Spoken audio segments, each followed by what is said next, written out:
ఒక్కోసారి మాట చేయలేని మాయ పాట చేసి చూపిస్తుంది అంటారు. ఇదే నమ్ముతున్నారు మన దర్శకులు. అందుకే తమ సినిమాల్లో మ్యూజిక్కి పెద్దపీట వేస్తున్నారు. అర్థం కాని ఫాస్ట్ బీట్స్ కాదని అందమైన తెలుగు పాట వైపు అడుగులేస్తున్నారు. ఈ మధ్య కాలంలో చిన్న సినిమాల్లోని పాటలు మ్యాజిక్ చేస్తున్నాయి. ఆ పాటలే వాటికి ప్రాణంగా మారుతున్నాయి. ఈ మధ్య మన దర్శకులు మ్యూజిక్ మీద ఎక్కువగా ఫోకస్ చేస్తున్నారు. చిన్న సినిమాలకైతే పాటలే ప్రాణంగా నిలుస్తున్నాయి.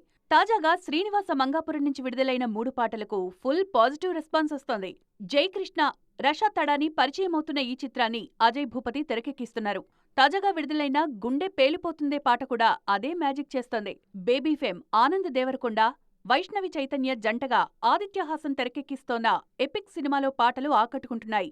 ఆల్రెడీ గోరెటి వెంకన్నతో రాయించిన సంచారమే సాంగ్ బాగా ట్రెండ్ అయింది. మొన్నొచ్చిన ప్రియసఖి సాంగ్కు రెస్పాన్స్ బాగుంది. గత వారం విడుదలైన సింగ్ గీతం సినిమా నిండా పాటలే ఉన్నాయి. ఈ సినిమాకు విమర్శకుల ప్రశంసలు అందుతున్నాయి. కిరణ్ అబ్బవరం హీరోగా రవి నంబూరి తెరకెక్కిస్తోన్న చెన్నై లవ్ స్టోరీ సినిమాలో పాటలే ప్రధాన ఆకర్షణ. తాను చెప్పాలనుకున్న కథను ఎక్కువగా పాటల రూపంలోనే చెప్తున్నారు writer cum producer Sai Rajesh. Mani Sharma ఈ సినిమాకు సంగీతం అందిస్తున్నారు. 7కు 7 పాటలు మెలోడీస్ ఉండబోతున్నాయి. ఇక నాగబంధం సినిమాలోని పాటలు కూడా బాగానే పాపులర్ అయ్యాయి.